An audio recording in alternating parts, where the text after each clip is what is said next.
When you think of IKEA, what comes to mind? Right, it's probably meatballs, those little Allen keys, and maybe the feeling of being wonderfully lost in that giant blue and yellow maze. But for this technology investigation, we're going to look right past the furniture. We're going to treat IKEA as what it really is, a global logistics and data company, and honestly, one of the most sophisticated on the entire planet. And that's really the heart of it. The true innovation, the engine that powers this whole empire, it isn't something you can just pick up off a shelf. It's this incredibly complex, globe-spanning supply chain system that's all powered by a really unique database architecture. You see, at its core, IKEA is a technology company. So where does a story like this even begin?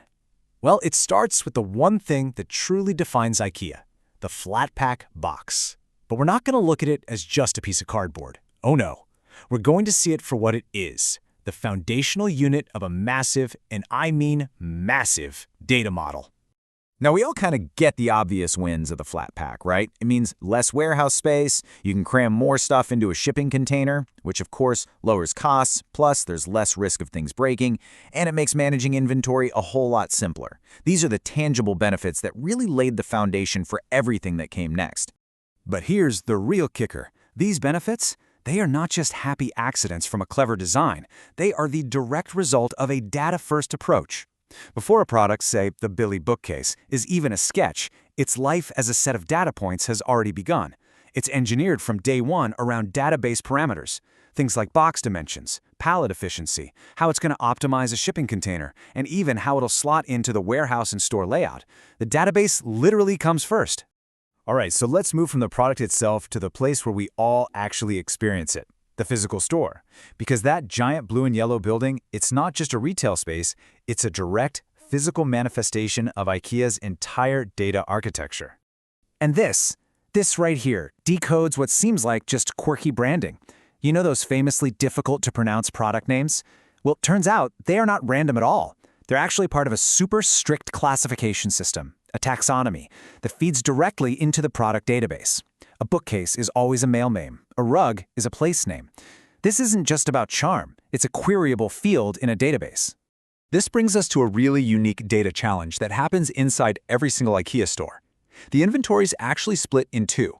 You've got the showroom upstairs, where the data model is all about display units and visual appeal. But then you have the warehouse downstairs, where the model is obsessed with actual stock, bin locations, and real-time availability.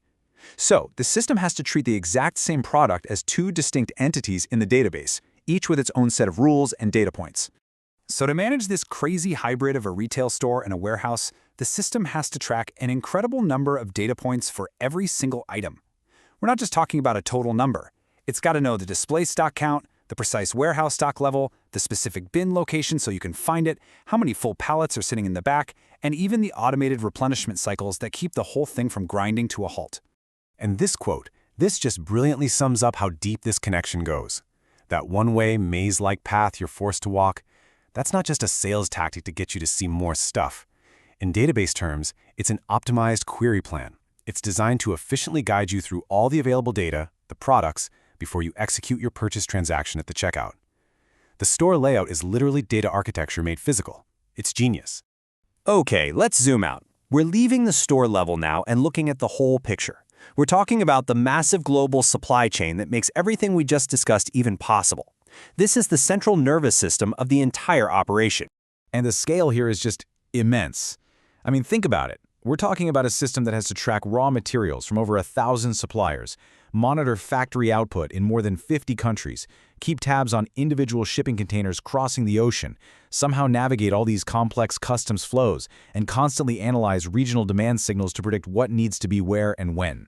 It's mind-boggling. So how on earth do they manage all this complexity? Well, not with one single monolithic database. That would be impossible.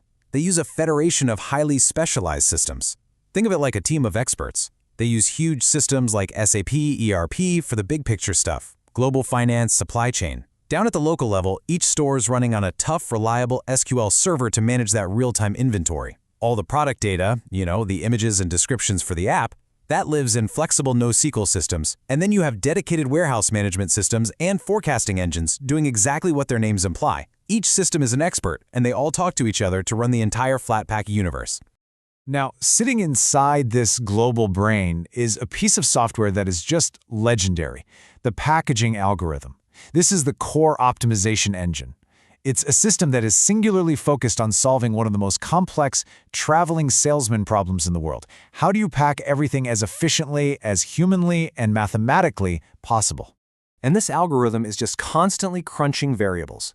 It figures out the absolute optimal box dimensions. Then it calculates how to achieve maximum pallet density. And then it optimizes for the best possible container fill rate. It even worries about things like stacking stability. We are talking about a system where shaving a single centimeter off millions of boxes can literally translate into saving millions of dollars in shipping. And that leads us to our second key takeaway, which is just perfect. The flat pack box isn't just a physical thing. In the world of IKEA, it's a data structure. It's a completely standardized unit of information. It contains dimensions, weight, materials, cost, all perfectly designed to be processed by their global logistics machine. Okay, so let's pull all of these different layers together. We've seen how data defines the product, the store, and the global supply chain. Now let's see how it all connects right back to us, the customer, and their incredible business model.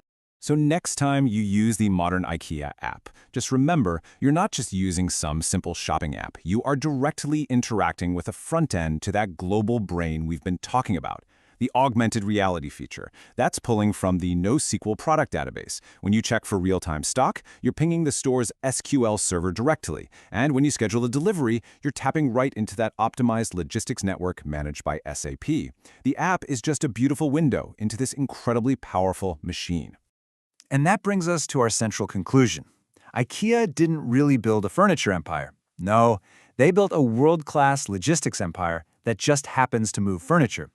The stores are the physical interface, the flat packs are the standardized data units, and that whole federation of databases, that's the brain that runs it all. Ultimately, the absolute genius of the company was recognizing that selling furniture at a global scale wasn't a design problem, and it wasn't a retail problem. It was a data problem. And by solving that data problem with the relentless mathematical precision of the flat pack, they built one of the most formidable and successful business models the world has ever seen.